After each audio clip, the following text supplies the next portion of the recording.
Jake Morrison pressed his face against the cool metal wall of the observation deck and stared out at the stars. They looked different here. Millions of light years from Earth, the constellations he had memorized as a kid were nowhere to be seen. Instead, purple and green nebulas swirled in the distance like cosmic paint spills. The ship he lived on was called the Nexus Prime. It was huge. It's bigger than any city Jake had ever seen. The aliens who built it had made it to look like a giant. Crystal, with smooth walls that curved and twisted in ways that hurt his brain if he looked too long. Thousands of students from dozens of different worlds lived here, all learning together as the ship traveled from star to star. Jake was the only human on board.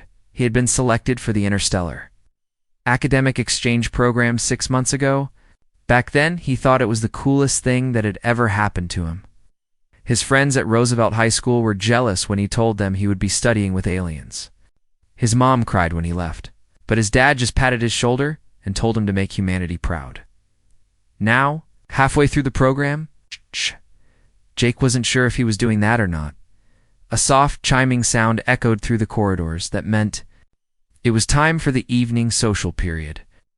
Jake pushed himself away from the window and walked toward the common area, his magnetic boots clicking against the metal floor. The common area was Jake's favorite part of the ship. It was a large circular room with soft lighting that changed colors throughout the day. Comfortable seating pods were scattered around, each one designed to accommodate different alien body types. A huge viewing screen on one wall showed whatever planet or star system they were currently passing. Jake's usual group was already there when he arrived. They sat in their normal spot near the food dispensers, a collection of beings so different from each other that Jake still sometimes couldn't believe they were all real. Crick 7 was there first, as always. The Zephyrian looked like a walking crystal.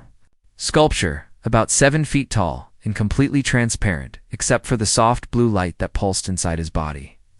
When Crick 7 talked, his voice sounded like wind chimes in a gentle breeze. He was studying advanced mathematics and could solve equations in his head that would make human computers crash.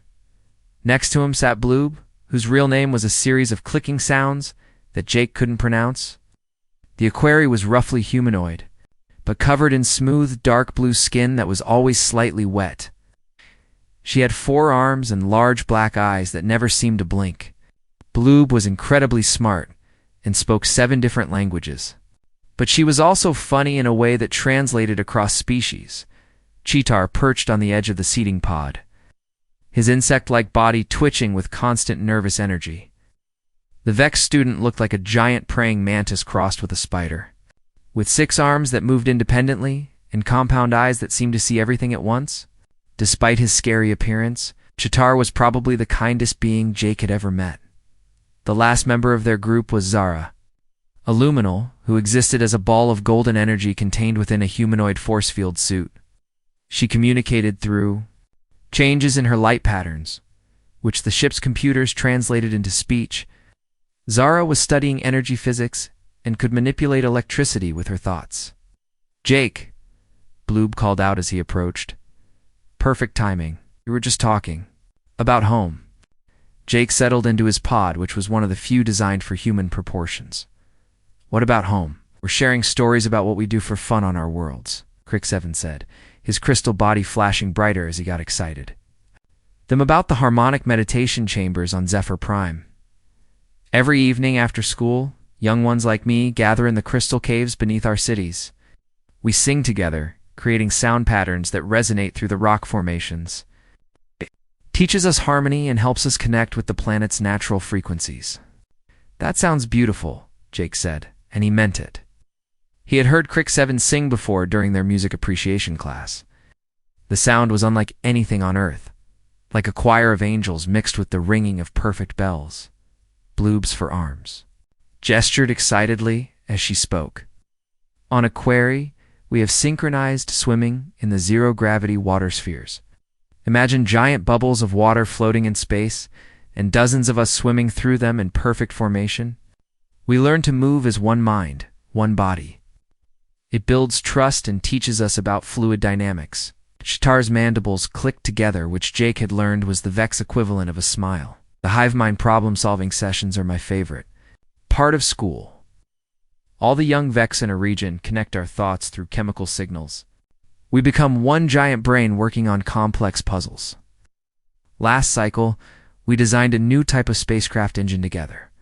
The feeling of shared discovery is... there's no word for it in your language. Zara's light pulsed in patterns that the translator rendered as laughter. Energy beings like me attend focusing academies. We learn to control our essence, to shape ourselves into different forms, and manipulate the electromagnetic spectrum.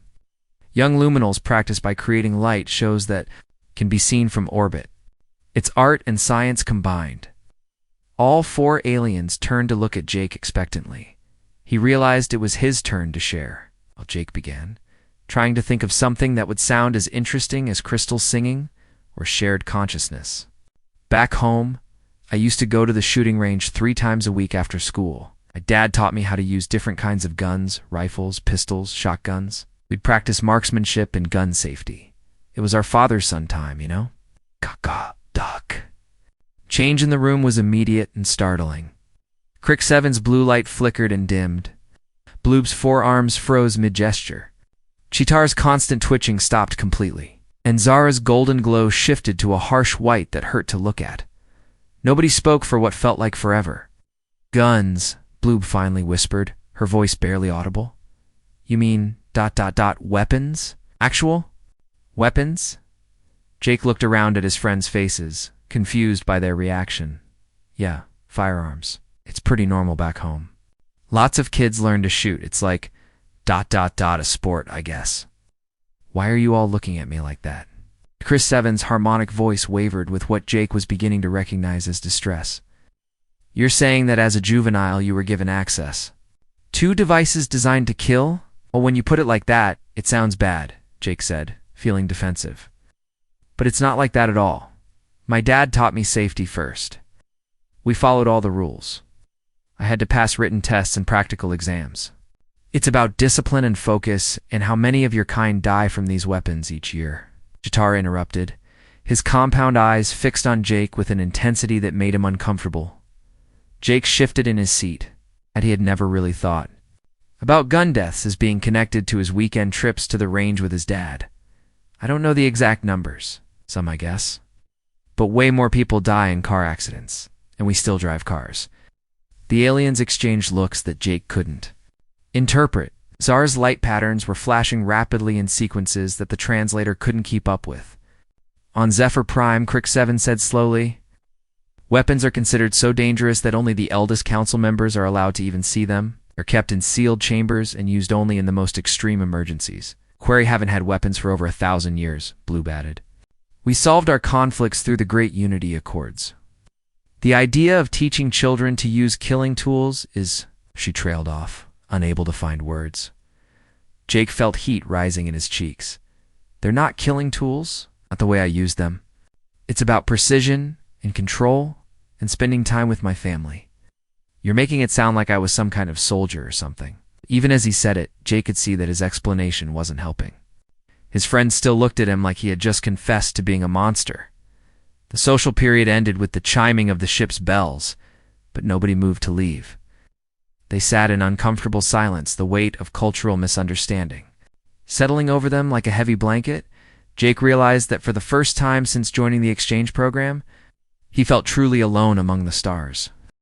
Jake woke up the next morning hoping that yesterday's awkward conversation had been forgotten. He got dressed in his standard student uniform and made his way to the dining hall for breakfast. The hall was a massive space filled with tables designed for different species.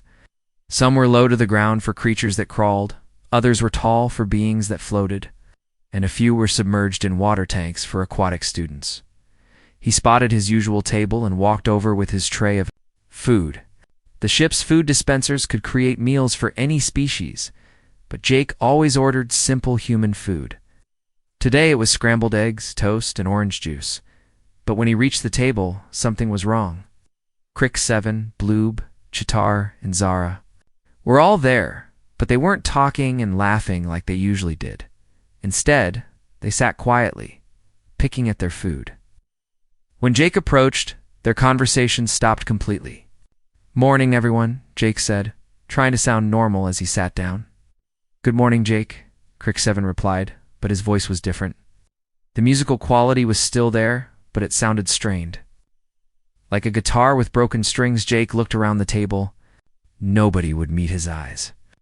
Bloob was staring at her food, all four of her arms moving nervously. Chitar's compound eyes were focused on something far away, and Zara's light was dim and flickering, Jake said, trying to break the uncomfortable silence. What classes does everyone have today? Advanced physics, Bloob mumbled. Quantum mathematics, Crick 7 said quietly. Biochemistry, Chitar added. Without looking up, Zara's light pulsed once, which the translator rendered as energy studies. Jake waited for someone to ask about his schedule, but nobody did. They finished eating in silence and left for their classes without their usual group goodbye. Jake's first class was Galactic History with Professor Mendak, an elderly Torthan who looked like a giant turtle with 6 legs. Today they were studying the great wars of the 3rd millennium when several species had nearly destroyed themselves with advanced weapons. The Krellin Civil War lasted for 3 centuries, Professor Mendak explained, his voice deep and slow. They developed weapons so powerful that they turned their own homeworld into a wasteland. Only a few thousand Krellins survived, and they swore never to create weapons again. Jake shifted uncomfortably in his seat. Around him, other students nodded seriously. A Vorthan student raised one of her tentacles. Professor, how did species learn to give up violence? It seems like such a basic instinct. Ah, excellent question, Eula, Professor Mendak replied.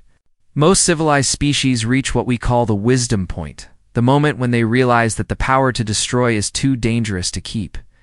They establish strict controls, limit access to weapons, and focus their energy on creation instead of destruction. Jake thought about his dad's gun safe back home. He thought about the shooting competitions he had watched on TV, where people from all over the world competed in marksmanship events. Were humans the only species that hadn't reached this wisdom point? After class, Jake was walking to his next lesson when he heard voices behind him. He turned and saw 3 students he didn't know very well, talking in hushed tones. One of them, a tall Draknari with scaly green skin, was gesturing in Jake's direction. That's the human, the Draknari was saying. I heard he was trained to kill. From childhood, a padmate told me that humans give weapons to their young as gifts, whispered a small furry pillion. Can you imagine? It's barbaric. The 3rd student, whose species Jake didn't recognize, shook his head sadly. And they wonder why we're hesitant to accept them into the Galactic Council. Jake felt his face burning with embarrassment and anger. He wanted to march over and explain that they had it all wrong, but something stopped him. What if they didn't have it wrong? What if humans really were different in a way that made other species uncomfortable? His next class was comparative literature, where students from different worlds shared stories from their cultures. Today, a Zephyrian student named Harmonix 3 was reading a traditional crystal song tale about peace and understanding. And so, the 2 clans put down their resonance disruptors and sang together, Harmonix 3 concluded. Their voices joined in perfect harmony, and the crystal caves rang with the sound of unity. From that day forward, violence was forgotten, and only music remained. The class applauded, their various forms of clapping, creating a strange symphony of sounds. Professor Quillen, a butterfly like Lepida, fluttered her wings in approval. Beautiful. Harmonix 3. We can see how Zephyrian culture values harmony over conflict. Now, who would like to share next? Several hands and tentacles rose, but Professor Quillen's compound eyes settled on Jake. Jake, we haven't heard a human story yet. Would you like to share something from Earth's literature? Jake's mind went blank. Every story he could think of seemed to involve some kind of conflict or violence. War stories, adventure tales, even fairy tales where heroes fought dragons or evil queens. Did humans have any stories that didn't involve fighting? I'm not prepared today, Jake said quietly. Maybe next time? Professor Quillen looked disappointed but moved on to another student. Jake spent the rest of the class listening to stories about peaceful resolutions, harmonious societies, and the beauty of nonviolence. Each tale made him feel more isolated, Lunch was even worse than breakfast. When Jake approached his usual table, he found it empty. He looked around the dining hall and spotted his friends sitting at a different table across the room. They weren't looking in his direction. Jake got his food and sat by himself, picking at a sandwich that tasted like cardboard. Other students walked past his table, but nobody stopped to talk. He caught fragments of whispered conversations. ... Heard he knows how to use plasma rifles. ... His species hasn't evolved past primitive violence. ... Dangerous to have him around the younger students. None of it was true, but Jake didn't know how to fix the situation. Every time he thought about approaching someone to explain, he imagined their shocked faces when he described target shooting or hunting trips. Maybe it was better to just stay quiet. After lunch, Jake had his favorite class, applied physics, with Dr. Vexprim, a brilliant insectoid professor who made complex concepts easy to understand. Today they were studying projectile motion and ballistics. When we calculate the trajectory of an object through space, Dr. Vexprim explained, his mandibles clicking as he spoke, we must consider gravity, air resistance, and initial velocity. These principles apply whether we're launching a research probe or... He paused, looking directly at Jake, ... or any other projectile. Jake sank lower in his seat. Even his favorite teacher was making references to weapons now. After class, Dr. Vexprim called Jake over to his desk. Mr. Morrison, I wanted to speak with you about recent developments. Jake's stomach dropped. Sir, I've heard some concerning rumors about your background. Students are saying you have experience with ballistic weapons. It's not like they're making it sound, Jake said quickly. I just learned target shooting from my dad. It's a sport, I never hurt anyone. Dr. Vexprim studied him. With his compound eyes, I see. But you understand why this might be troubling to your classmates? Most species in the galaxy consider weapons training to be something reserved for specialized military personnel who undergo extensive psychological evaluation. But it's normal where I come from, Jake protested. Millions of kids learn to shoot. We have safety classes and competitions and everything. Millions, Dr. Vexprim repeated, his mandibles twitching. Your entire population has access to weapons. Jake realized he was making things worse. Not everyone, but a lot of people. Yeah. Dr. Vexprim was quiet for a long moment. Mr. Morrison, I think you need to understand something. When other species hear that human children routinely handle devices capable of launching projectiles at lethal velocities, they don't think about sports or safety training. They think about their own histories, the wars that nearly destroyed them, the weapons that turned planets into graveyards. Jake felt sick. I didn't know. Of course you didn't. But perhaps it would be wise to avoid mentioning this aspect of human culture until your classmates have a chance to understand your species better. Jake nodded miserably and left the classroom. As he walked back to his dormitory, he passed groups of students who stopped talking when they saw him. The whispers followed him down the corridor. That night, Jake lay in his small room staring at the ceiling. Through his porthole window, alien stars glittered in the darkness. He had come here to learn about other cultures and represent humanity among the stars. Instead, he had accidentally made his entire species look like violent barbarians, he thought. About calling his parents on the communication system, but what would he say? That he had ruined humanity's reputation because he mentioned going to the shooting range with his dad. Jake pulled his blanket over his head and tried to sleep, but the whispers seemed to follow him, even into his dreams. 3 days passed, and Jake's situation got worse instead of better. He ate his meals alone while other students whispered and pointed. In classes, teachers called on him less often, and when they did, their voices were careful and polite in a way that made him feel like a dangerous animal in a zoo. Jake spent most of his free time in his room or walking the empty corridors late at night when other students were asleep. The ship felt huge and lonely, like a crystal prison floating through space. On the 4th day, while Jake was sitting by himself in the observation deck watching a red giant star grow larger in the distance, he heard footsteps behind him. Mr. Morrison. Jake turned to see Professor Zindara approaching. She was a mentor class being, one of the oldest and wisest species in the galaxy. Professor Zindara looked like a tall, graceful tree made of silver metal, with branches for arms and leaves that shimmered with soft light. Her voice sounded like wind through a forest, ancient and kind. "Yes, Professor," Jake said, standing up. "Quickly, please. Sit," she said, settling beside him with a sound like rustling leaves. "I was hoping we could talk." Jake's heart sank. "If this is about the weapon thing, I can explain." Professor Zindara raised one branch-like hand. Peace. "Child, I'm not here to scold you. I'm here because I'm concerned about you." Jake looked at her in surprise. In the 4 days since his conversation with his friends, not a single person had asked how he was feeling. "I've been watching the social dynamics among our students," Professor Zindara continued. "I've seen how isolated you've become. I've heard the whispers in the corridors. And I think there's been a serious misunderstanding that needs to be addressed." Jake felt tears starting to form in his eyes. "I don't know how to fix it. Every time I try to explain, I make it worse. I think humans are violent monsters because I mentioned going shooting with my dad." Professor Zandara's leaves rustled. Softly. "Tell me about this shooting.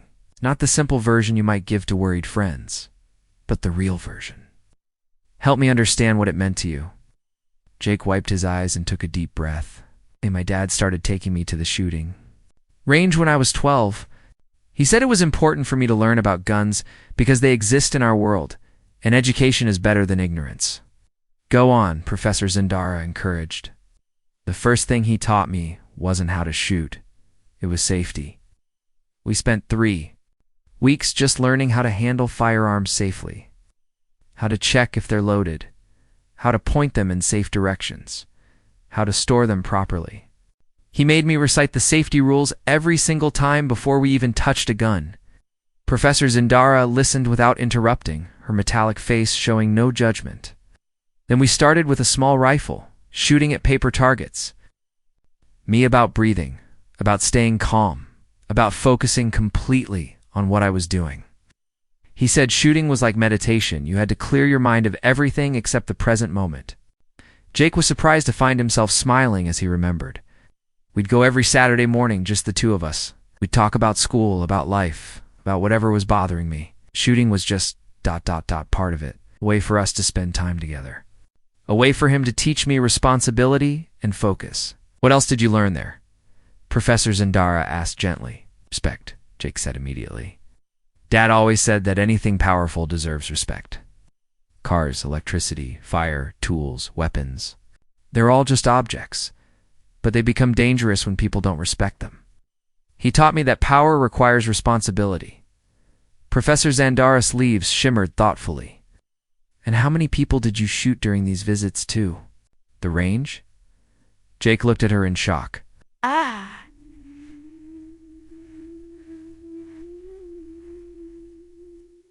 "What?" "We shot at paper targets, sometimes clay discs that got thrown in the air. The whole point was accuracy and control, not hurting anyone, I see." "And when you weren't at the range, did you carry weapons?"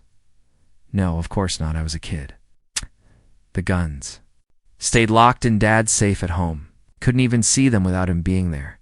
Professor Zindara was quiet for a long moment, processing what Jake had told her. "Mr. Morrison, I think I'm beginning to understand the problem. Your classmates heard weapons training and imagined something very different from what you actually experienced.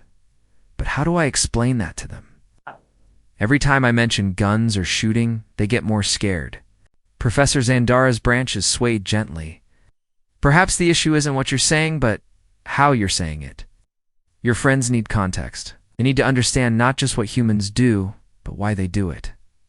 Jake frowned. "I don't understand." "Tell you, God.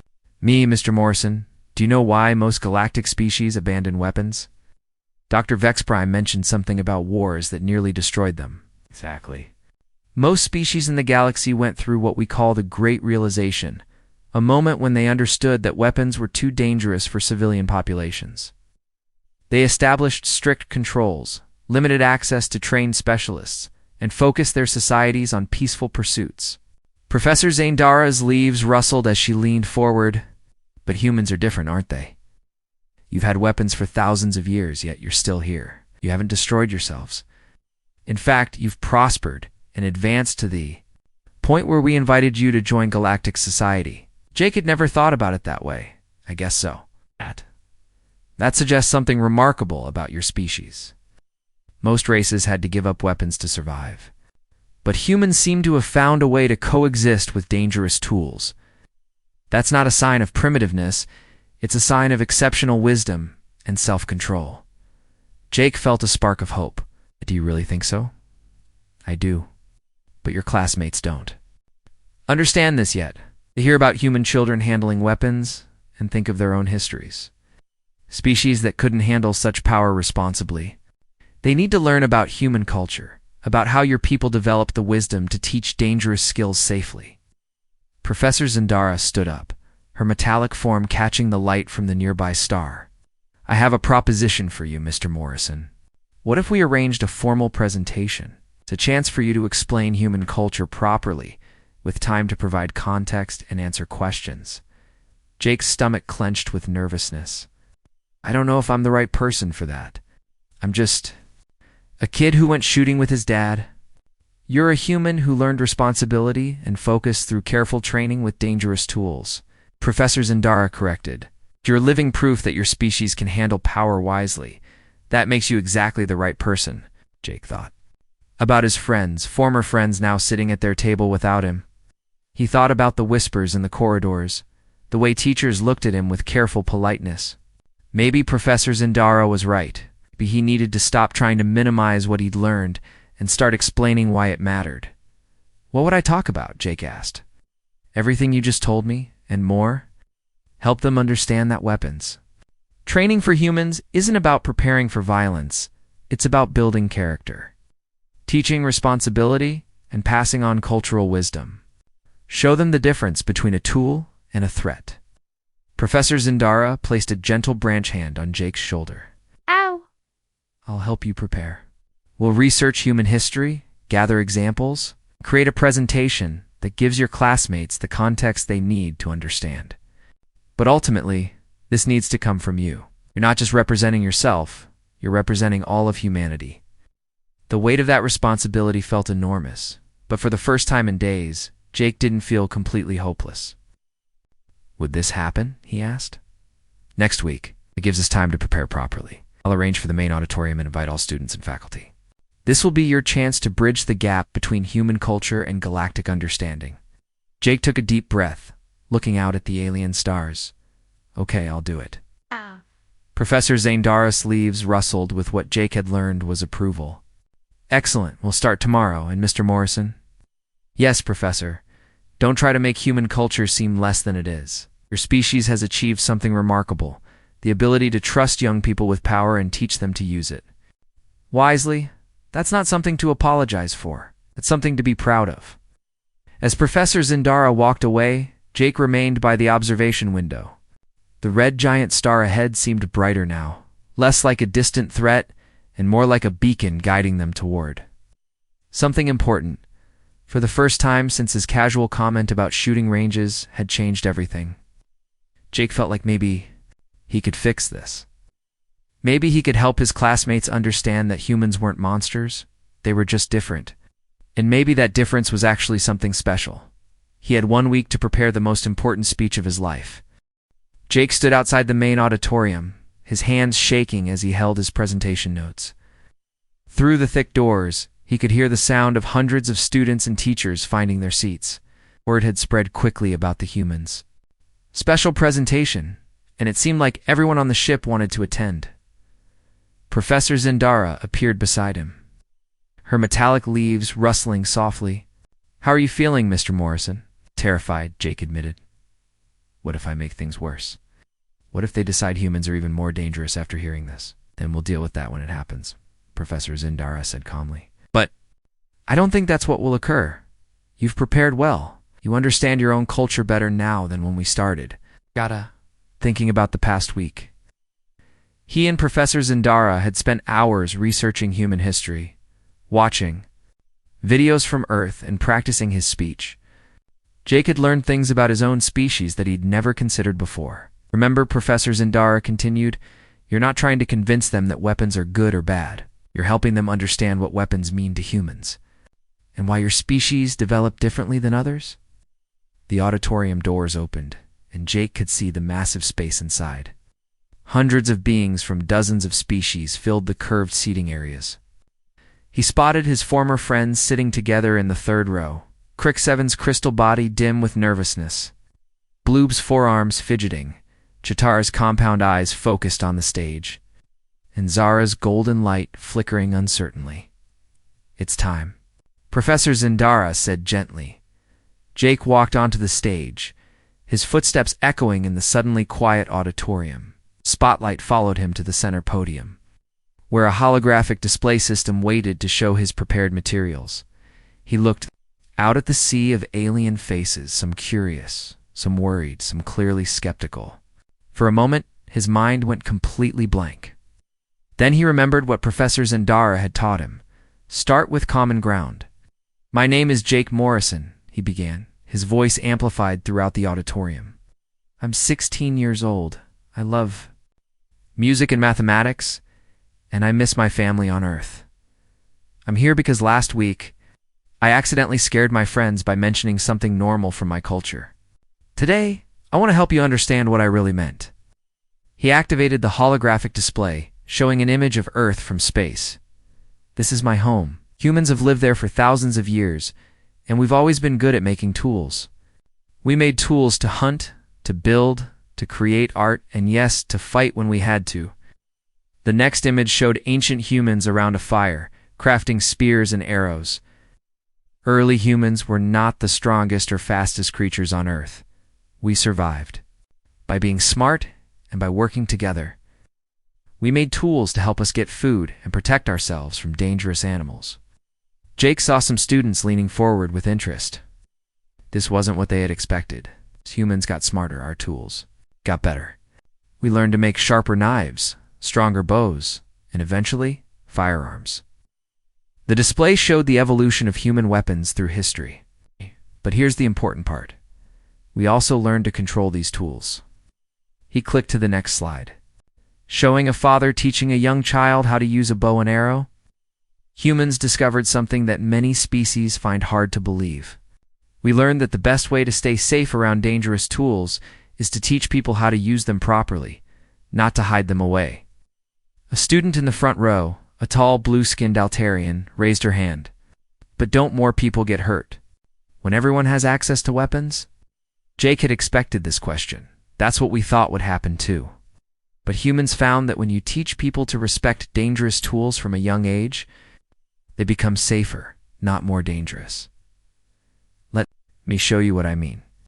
The hologram displayed statistics from Earth, showing accident rates for different activities. More humans are injured playing sports than in shooting accidents. Ow. More humans are hurt in their own kitchens than at shooting ranges. Why? Because shooting ranges have strict safety rules that everyone follows. He clicked to a video of a shooting range, showing people carefully following safety procedures. Watch how they behave. Everyone wears eye and ear protection. Everyone follows the same rules. No one touches a firearm without permission. No one points a weapon at anything they don't intend to shoot. The auditorium was completely silent as students watched humans calmly and safely practicing marksmanship. "Is what I did with my father," Jake continued. "I learned safety first, always. I learned to respect the power of the tools I was using. I learned that being trusted with something dangerous meant I had to prove I was responsible enough to handle it." A vexed student in the middle section spoke up. "But why teach children these skills at all? Why not wait until they're adults?" Smiled. "Because humans believe that children are capable of more than most species think. We teach our young to drive powerful vehicles, to use sharp tools, to handle electricity, to swim in deep water. We don't do this because we want them to be dangerous. We do it because we want them to be competent." He changed the display to show human children engaged in various activities: rock climbing, swimming, working with power tools under supervision, driving cars. Every human child learns to handle dangerous things safely. That's how we build confidence and responsibility. A human child who learns to shoot also learns patience, focus, and respect for power. These are good things, not bad things. Crick 7's crystal body flickered brighter as he raised his hand. Jake, I understand what you're saying about safety and responsibility, but in my culture, we believe that removing the source of danger is better than learning to live with it. Jake nodded. That works for your species, Crick 7, but humans are different. We live on a world where danger exists naturally. We have wild animals, natural disasters, and yes, sometimes bad people who want to hurt others. Can't remove all the danger from our world, so we learn to deal with it. He showed images of human emergency responders, police officers, and soldiers. Some humans choose to protect others as their job, but all humans learn basic skills to protect themselves and their families. It's not about being violent, it's about being prepared.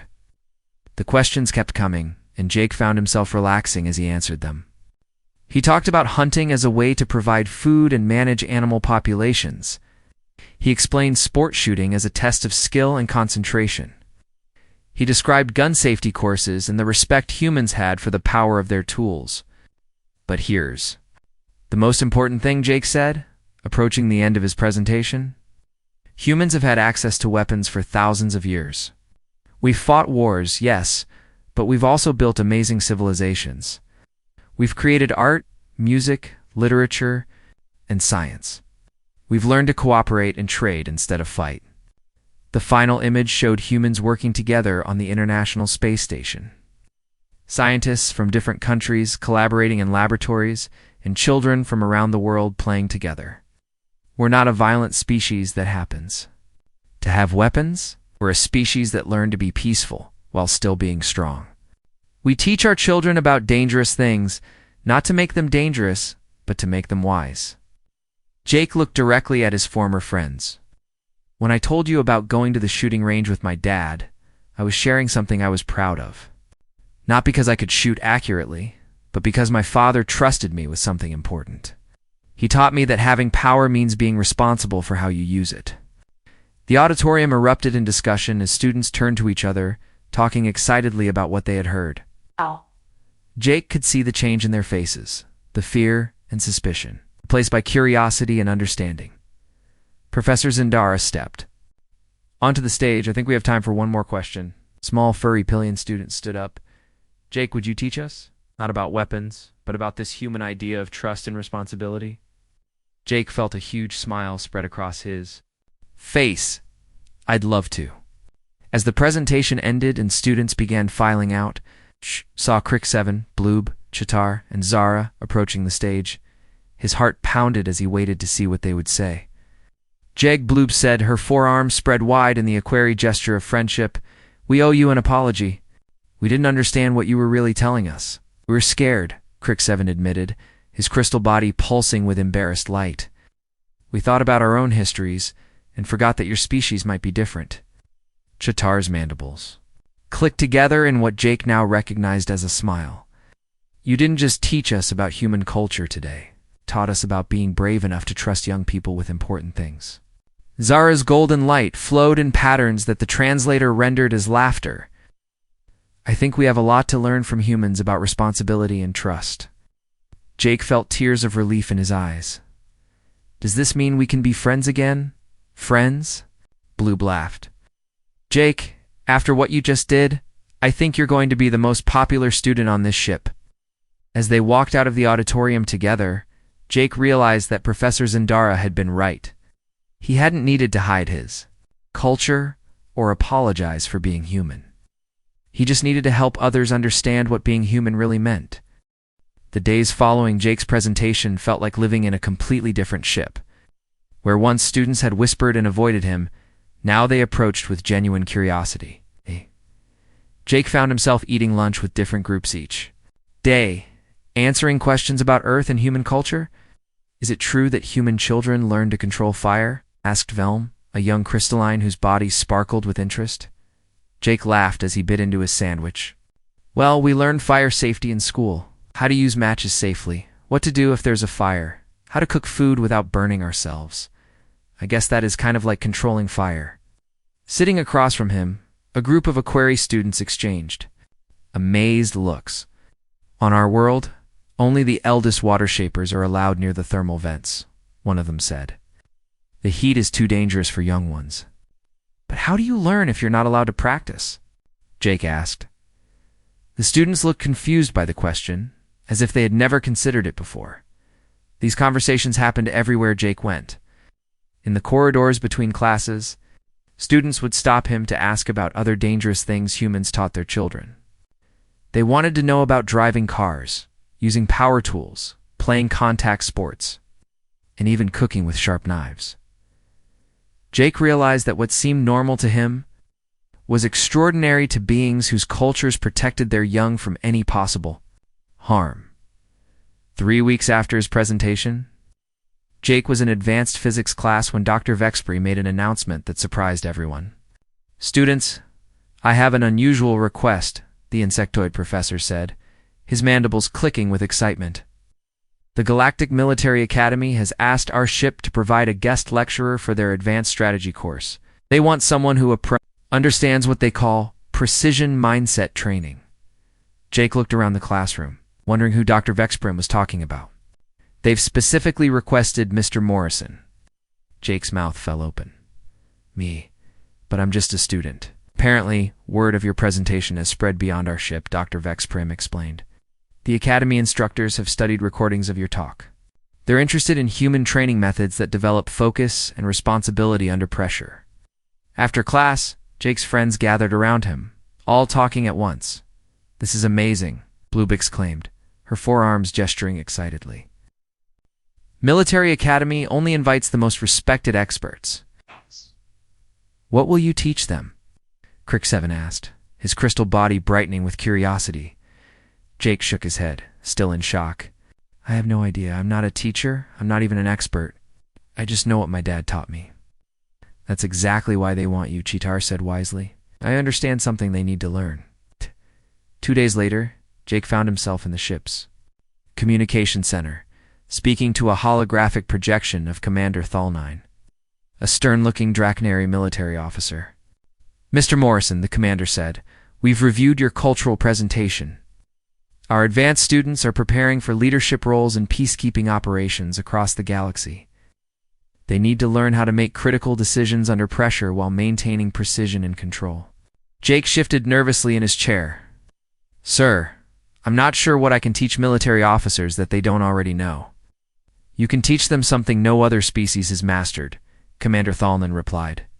How to trust young beings with serious responsibility. How to build confidence through controlled exposure to pressure situations. Our current training methods take decades. Humans seem to achieve the same results in years. The commander leaned forward in the projection. We want you to explain the human approach to developing what you called precision mindset in your presentation. The mental discipline required to perform accurately when the stakes are high. Jake thought about his hours at the shooting range with his dad. The breathing exercises. The focus required to hit a target. The way his father had gradually increased the difficulty as Jake proved he could handle it. I think I understand, Jake said slowly.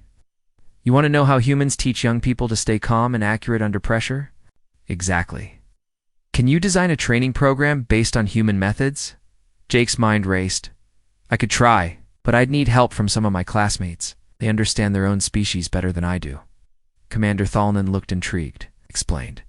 Well, humans use target shooting to teach focus, but that won't work for every species.